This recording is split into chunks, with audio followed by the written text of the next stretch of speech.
Marvel studios Avengers movie గురించి తెలియని వాళ్ళు ప్రపంచంలో ఎవరు ఉండరు. ఎందుకంటే ఆ మూవీలో చూపించే ఫిక్షనల్ క్యారెక్టర్ సూపర్ హీరోస్ గురించి పబ్లిక్ ఎంతో ఆకట్టుకున్నారు.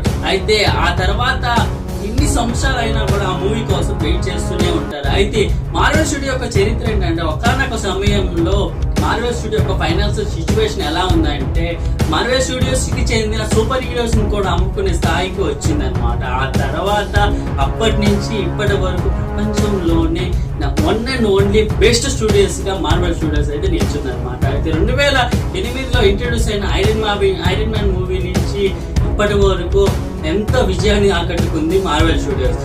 2012 వచ్చిన అవెంజర్స్, 2018 వచ్చిన Avengers infinity war, 2019 Avengers end game తర్వాత రాబోతున్న అవెంజర్స్ డూమ్స్డే మూవీ కోసం ప్రపంచంలో ఉన్న అవెంజర్స్ ఫ్యాన్స్ అంతా వెయిట్ చేస్తున్నారు అనమాట.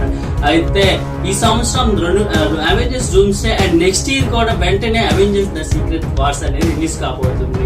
అయితే ఇప్పటి వరకు చూసిన మార్వెల్ యొక్క హీరోస్ కాకుండా కొత్తగా సూపర్ హీరోస్ అనేది అవెంజర్స్ డూమ్స్డే లో రాబోతున్నారు. మనం ఎంతగానో ఆకట్టుకునే గోస్ట్ రైడర్ కూడా అవెంజర్స్ డూమ్స్డే లో కీ రోల్ అయితే ప్లే చేస్తున్నారు అనమాట. అవెంజర్స్ ఇన్ఫినిటీ వార్ లో ఎండ్ చేసిన ఐరన్ మ్యాన్ ని యాజ్ ఎ డూమ్స్డే గా మళ్ళీ రీఇంట్రడ్యూస్ చేశారనమాట.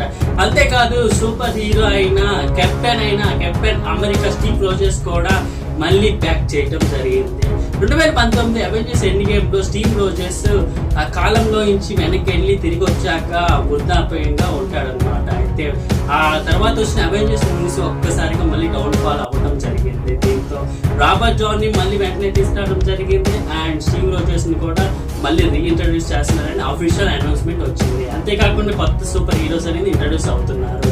మరి చూడాలి ఈ మూవీ కోసం ఎంత వెయిట్ చేస్తున్నారో పబ్లిక్ మాటల్లో చెప్పేది కాదు, ఎంత విజయాన్ని అందుకుంటుందో కూడా మనం ఊహించగలం.